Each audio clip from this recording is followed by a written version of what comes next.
तालुक्यामध्ये सहकारी चळवळीची यशवंतराव मोहिते कारखान्याच्या माध्यमातून सुरुवात झाली. सहकारी चळवळीची साधारण 60 ते 65 वर्षे झाली असतील. त्याच्यानंतर दुसरा कारखाना सह्याद्री कारखाना निघाला. त्याची स्थापना आणि सुरुवातीपासूनचं सर्व कालखंड कैलासवासी पी डी पाटलांनी पाहिला. त्याच्यानंतर रयत कारखान्याचा जन्म 20-25 वर्षानंतर झाला. त्याला पार्श्वभूमी थोडीशी होती. तो डोंगरी भागातला एक भाग होता आणि सर्व जिरायत पट्टा होता. कृष्णेला जसा नदीकाठ होता, सह्याद्रीला नदीकाठ होता, तसा तिकडं पाण्याची सुविधा नव्हती आणि जिरायत शेती सारी संपूर्णपणे होती. आणि मग लोकांना थोडासा उद्योगधंद्यासाठी म्हणून कुठेतरी मुंबईसारख्या ठिकाणी जावं लागत होतं वाडीतुडीच्या माणसांना. तिथे काहीतरी उद्योग निघावा या उद्देशातून त्यावेळची परिस्थिती आणि त्यावेळेचा कालावधी जर पाहायला गेला तर त्या 1957 नंतर कैलासवासी विलास काका हे जिल्हा परिषदेला पहिल्यांदा उभे राहिले. त्याच्या अगोदर मी माझ्या गावामध्ये 1953 साली सरपंच होतो. त्याच्यानंतर मला थोडंसं शेती उत्पन्न बाजार समितीमध्ये 5-6 वर्ष काम करायला संधी मिळाली. त्याच्यानंतर 14-15 वर्ष तालुक्यामध्ये सुपरवायझर ही संस्था होती त्यावेळच्या काळामध्ये. त्यात सर्व संलग्न सोसायट्या ज्या होत्या त्या संस्थेशी संबंधित होत्या. त्यामुळं माझा संबंध 25-30 वर्षाचा कराड तालुक्याशी आला. त्यात तालुक्यातील काही प्रत्येक गावातले असणारे सक्षम कार्यकर्ते, सेवा सोसायटीचे सेक्रेटरी आणि त्यातून परिस्थिती जी निर्माण होत गेली त्यातून थोडंसं काहीतरी निर्माण व्हावं या हेतूनं रयत कारखान्याचा जन्म झाला. जन्माच्या वेळेला सामान्य तालुक्यातील जे काही कार्यकर्ते होते, काकांचे कार्यकर्ते, त्यांना वाटत होतं की थोडंसं आपल्याही भागामध्ये काहीतरी थोडीशी सुधारणा व्हावी. ऊसाचं पीक हे पैशाचं पीक आहे आणि पाण्यापासून आपण फार एकदम वंचित आहोत. त्या संबंधानं थोडंसं शासनामध्ये कुठेतरी आपण असल्याशिवाय काही गोष्टी घडणार नाहीत किंवा आर्थिक पाठबळ कशातरी असल्याशिवाय भागणार नाहीत या उद्देशानं सामान्य कार्यकर्ते जे होते सक्षम तालुक्यातले त्यांनी सारखा काकांच्या पाठीमागं लकडा लावला आणि मग त्यातून नंतर थोडासा हा रयतचा जन्म झाला. त्या विभागामध्ये ऊसाचं पीक वीर बागायत आणि मोठेच बागायत होतं. अल्पसं थोडंसं ऊसाचं पीक असायचं, त्याच्यावर कारखानदारी चालणं शक्य नाही.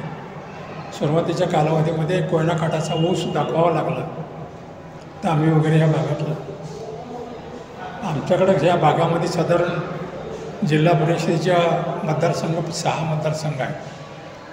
त्याच्यामध्ये काले मतदारसंघ, उंडाळी मतदारसंघ, कोळी मतदारसंघ, तांबे मतदारसंघ आणि पाटण तालुक्यातला कुंभारगाव मतदारसंघ.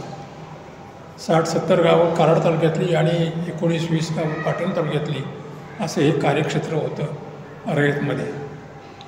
रयतची साधारण उभारणी जी झाली त्याच्यामध्ये जे काही कार्यकर्ते जे होते त्यांना दुसरे वेळच लागलेले होते की आपल्याला थोडंसं ऊसाचा कारखाना, एखादा आपण साखर कारखाना उभा करावा. लोकांची ऊसामुळे थोडीशी अडचणी व्हायला लागलेली आहेत. त्याच्यामुळं आपल्या भागातल्या लोकांचे कुचंबना व्हायला नको, पण पाण्याचं दुर्भिक्ष होतं. त्याच्यामुळे ऊसाचं पीक हे निर्माण करण्यासारखी परिस्थितीच नव्हती. काळाच्या ओघामध्ये मला 5-25 वर्ष थोडंसं तालुक्याच्या लेवलला काम करायला संधी मिळाली. त्यातूनच काका 57 साली जिल्हा परिषद सदस्य झाले. त्याच्यानंतर 30-35 वर्ष त्यांना सातारा जिल्हा मध्यवर्ती बँकेमध्ये संचालक, चेअरमन आणि मार्गदर्शक असं म्हणून काम करायला संधी मिळाली. त्यावेळेला त्यांना आबासाहेब विरांचा भक्कम पाठिंबा होता त्या कालावधीमध्ये. त्यातून पुन्हा नंतर ते आमदारकीला उभे राहिले. पहिली टर्म यशवंतराव त्यांच्याकडे गेली. पहिला जिल्हा परिषदेच्या मतदारसंघामध्ये पहिलं वर्ष जे होतं, पहिले 5 वर्ष ते दुसरा उमेदवार होता. त्याच्यानंतर जी येणारी निवडणूक झाली ती काकांची निवडणूक. तिथून त्यांच्या राजकीय जीवनाला सुरुवात झाली. DCC बँकेमध्ये अनेक काळ 40 वर्षाचा कालावधी गेला. नंतर आमदारकी असं भोगायला मिळाल्यानंतर काही गोष्टी थोड्याशा राजकीय दृष्टिकोनातून सुलभ होत गेल्यानंतर वाजपेयी काही थोडे दिवस सरकार होतं. वाजपेयी सरकारच्या त्या कालामध्ये आम्हाला साखर कारखान्याचा राईटचा परवाना मिळाला. त्या कालामध्ये थोडे दिवस त्यांची कारकीर्द होती तेवढ्यातच मिळाला तो कारखाना. हा पिंपरी चिंचवड येथे ग्रुप कंपनी जी आहे त्या कंपनीचा आमचा कारखाना आहे रयतचा. 2500 मेट्रिक टनाची त्याची गाळप क्षमता त्यावेळेला होती. आता काहीतरी नवीन काहीतरी एक्सपान्शन आता याच वर्षी झालेलं आहे. पण यावेळी परिस्थिती सारी अडचणीची झाली आहे. ऊसाची अनेक अडचणी निर्माण झाल्या. मग पाण्याचा सोर्स पाहिजे म्हटल्यानंतर त्या ठिकाणी चांदोलीच्या धरणातून पाणी उचलायचं डॅममधून, ते NPच्या खिंडीतून खाली दक्षिणमाड नदीमध्ये सोडायचं असा एक प्रस्ताव होता. त्या प्रस्तावाच्या वेळेला गोपीनाथजी मुंडे साहेब होते, त्यानंतर मनोहर जोशी होते आणि शिवाजीराव नाईक आणखी दुसरे खडसे साहेब होते. हे सारे समक्ष त्या ठिकाणी आलेले होते. भूमिपूजन झालं आणि मग त्या कामाला सुरुवात झाली. काही काळ त्यातलं थोडंसं पाणी आलं आमच्या दक्षिणमाड नदीमध्ये. पण विभागून बराचसाच भाग आपला जयंत पाटलांनी थोडंसं आपल्या भागामध्ये पाणी नेण्यासाठी प्रयत्न चालवला. शिराळपेठेला पाणी मिळावं म्हणून नाईकाने प्रयत्न चालवला. मग आमच्याकडं थोडंसं 0.7% TMचे पाणी एवढं उपलब्ध होण्याची परिस्थिती होती. त्यातलं काही वेळेला पाणी सुटलंही होतं, आलंही होतं. मग यांच्या थोडंसं राजकीय परिस्थितीतून यांनी नंतर वेगळ्या ठिकाणी पाण्याची सुविधा निर्माण करण्याचा प्रयत्न आटोकाट केला. छोट्या बंधारे काय असतील, परिस्थिती स्पॉट असतील ते लहान ओढ्यांना बंधारे, तर घोगावचा बंधारा झाला, युवतीचा बंधारा झाला, त्याच्यानंतर उंडाळ्याचा बंधारा झाला, येळगावचा बंधारा झाला, NPखाली बंधारा झाले. असे लहानसहान छोटी पाण्याचे संबंध पाणी अडवून सोय केली. त्यातून थोडंसं तो ऊसाची पिकाचं क्षेत्र वाढलं गेलं. तरी पण सुद्धा ऊस हा प्रत्येक कारखान्याला कमी हा पडतोच. मग कुठून तरी भागातून बाहेरून इकडून तिकडून ऊस आणून सुरुवातीचा गळीत हंगाम हा 1901-2चा काळात पहिला गळीत हंगाम झाला. 1 लाखाच्या आसपास क्रशिंग आतच झालं होतं आणि त्यावेळेला शुभारंभ झाला तो गगनगिरी महाराजांच्या उपस्थितीत आशीर्वादानं राज्याचे मुख्यमंत्री त्यावेळेला विलासराव देशमुख यांच्या हस्ते त्यावेळेला सुरुवात झाली. श्री गणेश झाला. अनेक मंडळी त्या ठिकाणी कारखान्याच्या साईडवरती येऊन गेलेली आहेत. गळीत हंगामाच्या वेळेला, अग्निप्रतिभांच्या वेळेला, होळी टाकण्याच्या वेळेला निळकंठराव कल्याणी त्यांच्या मंडळी, जे भारतपूरचे मालक पतंगराव कदम, जयंत पाटील, त्याच्यानंतर खासदार हे होते ते इचलकरंजीचे आवळे साहेब, असे अनेक मंडळी सारी येऊन कारखाना साईडवरती येऊन गेले होते. काळेसिद्धेश्वर महाराज, धारेश्वर महाराज, म्हणजे ज्या वेळेला वेगळ्या कार्यक्रमाच्या निमित्तानं साखरपूजन असेल, मोळी टाकायचं असेल, अग्निप्रतिपन्न असेल, या परिस्थितीतून तिथं कारखान्याची सारी सुरुवात झाली. कारखान्याचं कार्यक्षेत्र जे होतं ते पहिल्यांदा आता प्रथमतः अगोदर तुळसणखिंडीच्या अलीकडं कोळ्याच्या पूर्वेला आणि कोळीवाडीच्या पूर्वेला आणि कोळ्याच्या पश्चिमेला तिथं देशपांड्यांचा साधारण 55 एकराचं क्षेत्र साधारणपणे घ्यायचा निर्णय झालेला होता. पण त्यावेळची वांगेवरून पाणी आणायचं वाघ नदीतून आणि तेथे कारखाना उभा करायचा. म्हणजे हा भाग इकडचा भाग आणि तो भाग थोडासा समाविष्ट होईल अशा हेतून. परंतु हवाई त्रिज्येमुळं त्याला अडचणी निर्माण झाल्या, त्याच्यामुळं तो स्पॉट काही घेता आला नाही. पुन्हा दुसरा स्पॉट जरा थोडंसं आम्ही उन्हाळ्याच्या पश्चिमेला टाळगाव गाव आहे, त्या टाळगाव गावापासून बांदेकळीमध्ये कारखान्याला रस्ता गेला आहे, तो मधला टप्पा जो आहे तिथे जागा थोडंसं मुकरर केली. तीही हवाई त्रिज्यामुळं जागा घेतली. आता हा अशा अनेक अडचणी निर्माण होत गेल्यानंतर पर्याय राहिला फक्त म्हणजे पाटीलवाडीची जागा, तिथे आता कारखाना चालू आहे, तिथं जागा घेतली. पण ती सबंध डोंगरी भाग आहे, सपाटीकरण तिथं जागाच नाही. 150 एकर जवळून तिथं क्षेत्र घेतलेलं संपादन करून आणि काही खरेदी, असं 150 एकराचं जवळजवळ क्षेत्र आहे. जे आपण कधी पाहिला असला भाग तर जर तो पश्चिमेला युवतीकडे जो रस्ता जो रोड गेलेला आहे त्यावर पाण्याची टाकी जी वर बांधलेल्या रयेच्या पश्चिमेला टेकडीवरती तिथून तो खालचा वीरवाडीच्या रस्त्यापासून येळगावला जो गेला आहे तिथपर्यंत हा संपूर्ण मालकी हक्काच्या जागाही आहे. कारखाना काढला त्यावेळेला सुरुवातीची परिस्थिती शेअर होल्डर जमा करताना मी माझ्या भागामध्ये काही कोटीच पैसे जमा केले. त्यावेळेला माझे धाकटे बंधू त्यांनी परिश्रम घेऊन त्यांनी कोटीत पैसे जमा केले. काही इकडं कोळे भागामध्ये डॉक्टर शंकरराव गोपाळ पाटील म्हणून होते भूविकास बँकेचे चेअरमन S.G. पाटील हे केमिस्टवाले जे त्यांचे वडील संजीवनी केमिस्ट त्यांचे वडील त्यावेळेला ते पूर्वी कोयनेला काम करत होते. देवी डॉक्टर होते ते. नंतर ते सार्वजनिक जीवनामध्ये पडल्यानंतर इथं शिवाजी हाऊसिंगमध्ये राहू लागले. मग त्यांचा संबंध त्याने कोळी भागात आला. त्यांचा कोणा भाचाच होता तो दादासाहेब देशमुख म्हणून होता कोळीवाडीचा. तो भूविकास बँकेचा इथला मॅनेजर होता. त्याने त्यांच्या भागामध्ये काही पैसे गोळा केले. असे करून भाग भांडवल थोडंसं लागायचं तेवढं जमिनीची परिस्थिती झाल्यानंतर मग काही सेवा सोसायटीच्या सचिवांच्या मार्फत वेगळ्या यांच्याकडून थोडीशी भाग भांडवल जमा करण्याचा प्रयत्न झाला. मी खालचा भाग थोडासा खालची बाजू जी असते ती मी थोडीशी सांभाळली गेली या संदर्भातनं. पण कारखाना उभा करायचा म्हटल्यानंतर अनंत अडचणी जिथं आता कारखाना उभा केला ते प्राथमिक अवस्थेमध्ये अतिशय त्रास झाला. तिथल्या मंडळींनी जागा देण्याच्या संदर्भातनं म्हणजे त्रासाशिवाय काय बाहेरचं ऐकून घेऊन गुंतागुंत वाढत चालण्याचा प्रयत्न केला. पण तरी पण सुद्धा ती न जुमानता ती स्पॉट दुसरा स्पॉटच नाही. मग जागा योग्य नाही. रस्त्याची अडचण निर्माण झाल्या, पाण्याची अडचण निर्माण झाल्या, त्यामुळे ऊसाची अडचण झाली. पण सर्व गोष्टीला तोंड दिलं आणि कारखाना आता या पद्धतीने चालला. सुरुवातीच्या कालामध्ये 9 अखेरपर्यंत आम्ही रयतनं कारखाना चालवला. 9 अखेरपर्यंत. पण त्या कालावधीमध्ये या संबंधाच्या अडचणी निर्माण झाल्या. त्या अडचणीत आम्ही आर्थिक अडचण निर्माण झाली. आता या आर्थिक अडचण दूर करायला 5-6 बँकेचं लोन उचलावं लागलं. तो प्रश्न वरिष्ठ लेवलला काकाने काहीतरी सोडवण्याचा प्रयत्न त्यांचा चालूच होता. पण ती शेवटपर्यंत कर्ज काय मुक्त फेडता येईना अशी अवस्था निर्माण झाली. म्हणून चालवायला देण्याच्या दृष्टिकोनातून आम्ही शाहू कारखान्याला गाडगे साहेबांना सुरुवातीला चालवायला दिला. 13 अखेरपर्यंत 4 वर्षभर त्यांच्याकडे होता. त्याने तो चालवला व्यवस्थितपणानं. त्याच्यानंतर एक पार्टी आली ती कोमुदा म्हणून. त्याने 2 सीझन घेतले आणि त्याच्यानंतर पुन्हा हा आता सध्या तो आतनी शुगरला चालवायला दिलेला आहे. तो 19 वर्षाच्या करारानं कारखाना चालवायला दिलेला आहे. आणि त्यांच्याकडं काही शर्ती गाठलेल्या होत्या की आम्हाला आमचं कर्ज मुक्त करण्याची जबाबदारी तुम्ही स्वीकारली पाहिजे. इथेनॉल प्रकल्प चालू केला पाहिजे. साखर निर्मिती हा आहे रेग्युलर कारखाना हा आहे चालवायचा. वीज निर्मिती केली पाहिजे आणि कर्मचाऱ्यांच्या निवासस्थानाची सोय केली पाहिजे.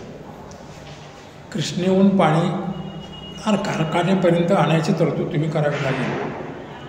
अशा अटी करून त्यांनी आधी 18 वर्षाचा करार केलेला होता. पुन्हा त्यांनी 1 वर्ष वाढवून घेतला आणि 19 वर्षाचा करार झालेला आहे.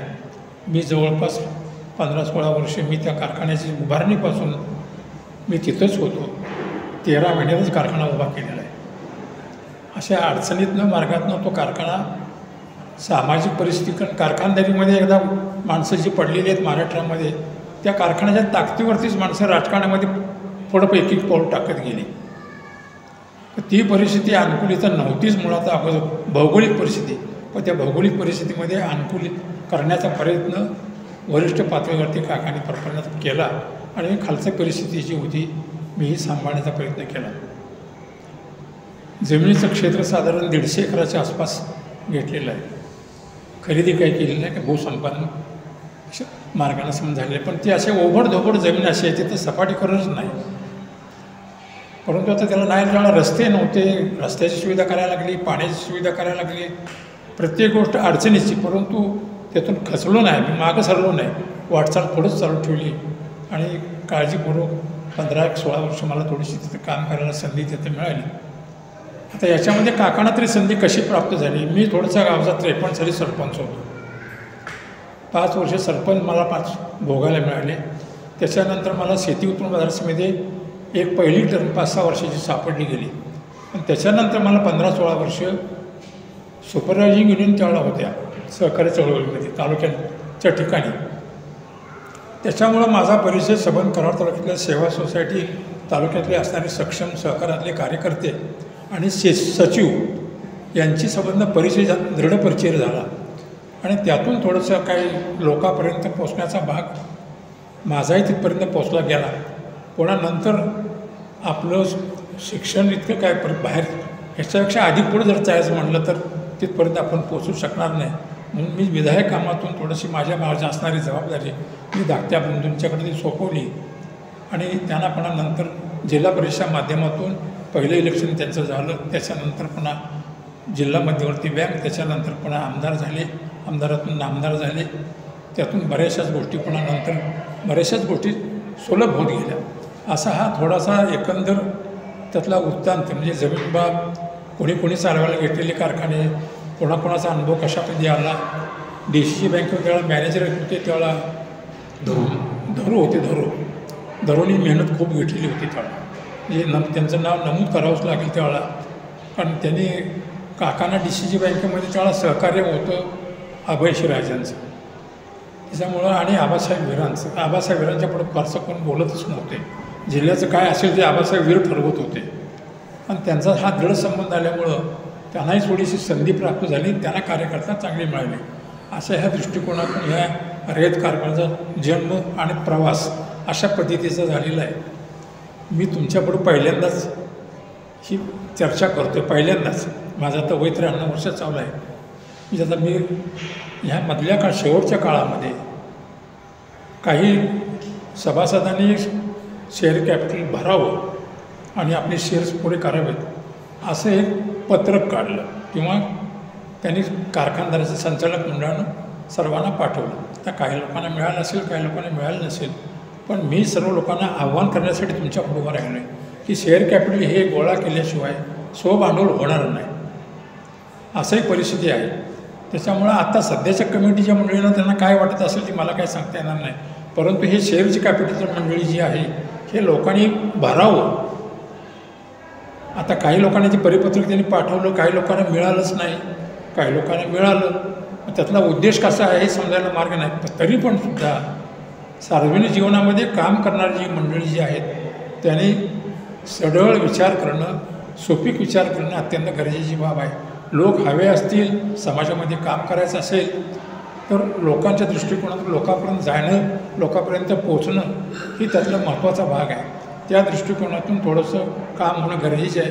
काही लोकांना जरी मिळाले जरी नसल्या गेल्या तर कारखान्यामध्ये किंवा निरनिळ्या शासकीय अधिकारी असतील तिथपर्यंत पोचून आपले शेअर घ्यायचं म्हटल्यानंतर उसाचे पैसे कापून गेलं त्याच्यामध्ये येतातच. पण आता आपण हा चालवाय दिलेला असल्यामुळे घेत नाहीत किंवा काय करत नाहीत हे समजायला मार्ग नाही, कारण त्याला चालवाय दिलेला कारखाना आहे. मग आता समजा शेअर कॅपिटल जमा झालं तर ती एक जमेची बाजू आर्थिक बाबी होण्यासारखी परिस्थिती आहे. म्हणून मला हेच आव्हान करायचं आहे तुमच्या मार्फत की लोकांचे शेअर्स सारे जमा व्हावेत, सर्वांचा त्यांना त्याच्यामध्ये सहभाग व्हावा. सर्वांसाठीच कारखाना उभा केलेला आहे आणि सर्वांचाच त्याच्यामध्ये त्यात लाभ व्हावा हा त्यातला उद्देश. आता सध्या कारखानदारी वाढलेली आहे, कोण कुठलाही गोष्ट येत आहेत. अन्य कारखाने असं कोणाला कोण अडवत नाही कधी कधी, हा माझा तो तुमचा असं कोण म्हणतच नाही. शेअर गोळा म्हणजे त्यांचा ही परिस्थिती काय काळ होती, कोणाला आंबवायचं कोणाला चिंबवायचं तसली परिस्थिती काय काय माणसं गावातली लहानसहान कार्यकर्ते माणसं तसे करायला लागत होती. पण ही गोष्ट बरोबर नाही, ही मॅनेजमेंटचा प्रश्न आहे. ते अशा ह्या पद्धतीनं थोडंसं झालेला वेळेचा जन्म, काकांचा झालेला कष्ट, मी थोडीशी तिथं केलेली काय माझी सेवा काय असेल ती म्हणजे एक रखवालदारी केली. मी फार मोठा मनुष्य नाही, पण तुमच्या पुढं काही उलटे प्रश्न टीका टिप्पणी मला बिलकुल काही करायची नाही. पण लोकांच्यासाठी काहीतरी त्यात नसावं. जर नसलं गेलं किंवा शेअर कॅपिटल जमा केलं नाही, सर्वांना समजा ते परिपत्रक मिळालंच नाही, असं जर झालं गेलं तर ते शेअर भरणार कशाने, कुठं भरणार. या परिस्थितीसाठी तुमच्या पुढं हा प्रश्न असावा किंवा लोकांपर्यंत तो पोचावा अशी साधारण माझी धारणा आहे. एवढ्यासाठी मी तुमच्यापर्यंत मी आलेलो आहे. येण्यासारखी माझी परिस्थिती नाही वयोमानामुळं, पण तरी पण सुद्धा तिथपर्यंत पोचणं अत्यंत गरजेची बाब आहे. तर एवढंच मला सांगायचं आहे. तर तो कारखाना, ती परिस्थिती, त्याला पाणी आता लहान छोटे जिथे जिथे पाणी अडवायचं तिथं सर्व ठिकाणी अडवलेलं आहे.